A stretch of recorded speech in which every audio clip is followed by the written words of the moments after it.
الحمد لله رب العالمين، والصلاة والسلام على رسوله النبي الكريم. أما بعد، فأعوذ بالله من الشيطان الرجيم. بسم الله الرحمن الرحيم. قال الله تعالى: إنما يخشى الله من عباده العلماء.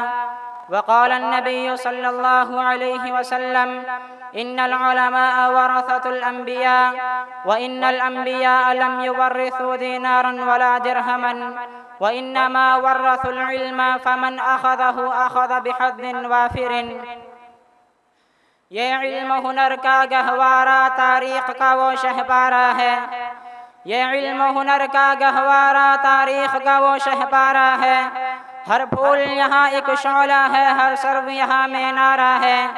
کوہسار یہاں دب جاتے ہیں، طوفان یہاں رک جاتے ہیں. اس کاخ فقیری کے آگے شاہوں کے محل جھک جاتے ہیں. عابد کے یقین سے روشن ہے سادات کا سچا صاف عمل. آنکھوں نے کہاں دیکھا ہوگا اخلاص کا ایسا تاج محل. سامعین محترم، آج مجھے آپ کے سامنے جس عنوان پر لب کشائی کا موقع دیا گیا ہے وہ ہے دینی مدارس میں، وہ ہے اصلاحی معاشرے میں دینی مدارس کا کردار. اللہ رب ذوالجلال اللہ رب العالمین سے دعا گو ہوں کہ رب العالمین مجھے حق اور سچ بیان کرنے کی توفیق عطا فرمائے. سامعین محترم، اصلاحی معاشرے میں دینی مدارس کی کیا اہمیت و ضرورت ہے، کوئی بھی عقل مند انسان اس سے ناواقف نہیں. پھر ان مدارس دینیہ کے ذریعے نہ صرف اسلامی معاشرت، اسلامی اخلاق و خصائل زندہ تابندہ رہتے ہیں، بلکہ ایک اسلامی علوم و فنون کی ترویج و اشاعت جیسا مبارک عمل بھی اسلامی معاشرے میں جاری و ساری رہتا ہے. پھر یہ بات بھی روشن روشن کی طرح واضح ہے کہ دینی مدارس کے بغیر کسی بھی اسلامی معاشرے کی بقا و تشکیل اور اس کے قیام کا تصور نہیں کیا جا سکتا. دینی مدارس ہی پر کسی اسلامی معاشرے کی بنیاد اور داغ بیل ڈالی جا سکتی ہے. دینی مدارس اسلامی تعلیمات کا ماخذ منبع ہیں، اور بلا شبہ یہ مدارس دینیہ اپنے اس بلند مقصد کے حصول میں 100% نہ صحیح تاہم ایک بڑی حد تک کامیاب رہے ہیں. ارے حقیقت تو یہ ہے کہ آج پوری دنیا میں خصوصاً بر صغیر پاک و ہند میں اسلام کی جو روشنی نمایاں نظر آ رہی ہے وہ در حقیقت انہی مدارس کا فیض و اثر اور مرہون منت ہے.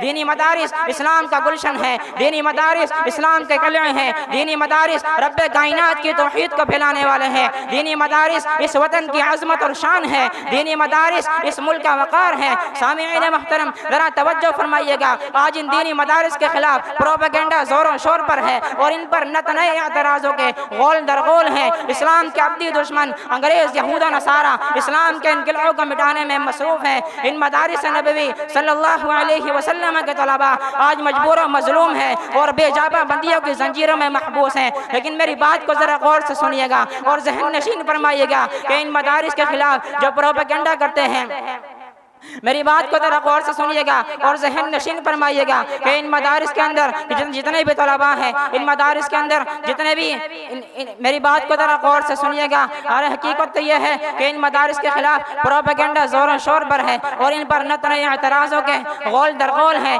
اسلام کے ابدی دشمن انگریز یہود و نصارہ اسلام کے انقلابوں کو مٹانے میں مصروف ہیں، لیکن ان انقلابوں کو مٹانے میں مصروف ہیں. ان مدارس نبی صلی اللہ علیہ وسلم کے طلباء آج مجبور مظلوم ہے اور بے جابہ بندیوں کی زنجیروں میں محبوس ہیں. لیکن میری بات کو ذرا غور سے سنیے گا اور ذہن نشین فرمائیے گا اور میرے اسلاف کے کارناموں کا مطالعہ کیجیے گا. تاریخ گواہ ہے کہ جب بھی رب کائنات کی زمین پر کفر کا طوفان کھڑا کیا گیا، بدعات، رسومات، رواجات کو ہوا دی گئی، خلافات، حضریات، اغلوطات کا شکار انسان کو بنایا گیا. انگریزوں کی حکمرانیت، یہود و ہنود کی شیطانیت کو رواج دیا گیا اور علماء ربانیین کو پھانسی پر لٹکایا گیا، حق و لوگوں کا سرتن سے اڑایا گیا اور انہیں درختوں پر لٹکایا گیا. تو انہی مدارس کے طلباء اور فضلاء نے ان فتنوں کا ڈٹ کر مقابلہ کیا، انگریزوں کو بھاگنے پر مجبور کیا، ظلم و جبر کو دفع کیا، اخوت اور بھائی چارگی کو عام کیا، سنت کا پرچار کیا، اسلام کا پرچم بلند کیا. وَقُلْ جَاءَ الْحَقُّ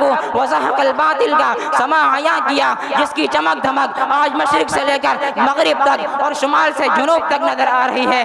حاضرین محفل، ان مدارس کے خلاف آج پروپیگنڈے لوگ کرتے ہیں.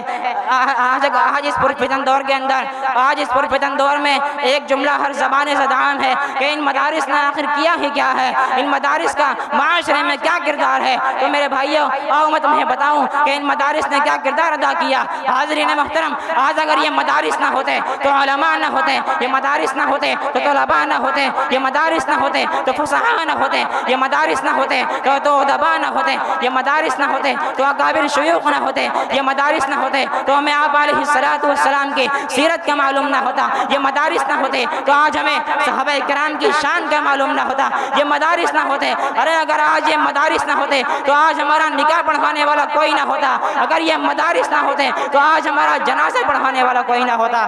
آخری میں ایک شعر عرض کرنا چاہتا ہوں. یہ رشتہ دیوار و در تیرا بھی ہے میرا بھی ہے، یہ رشتہ دیوار و در تیرا بھی ہے میرا بھی ہے، مت گرا اس گھر کو یہ گھر تیرا بھی ہے میرا بھی ہے. ارے ہم کیوں لڑے آپس میں ایک ایک سنگے میل پر، ہم کیوں لڑے آپس میں ایک ایک سنگے میل پر، اس میں نقصان سفر تیرا بھی ہے میرا بھی ہے. کل کھا گئی جس کو سیاست کی سلیب، کل کھا گئی جس کو سیاست کی سلیب، اس میں ایک نور نظر تیرا بھی ہے میرا بھی ہے. وآخر دعوانا الحمدللہ رب العالمین والسلام علیکم.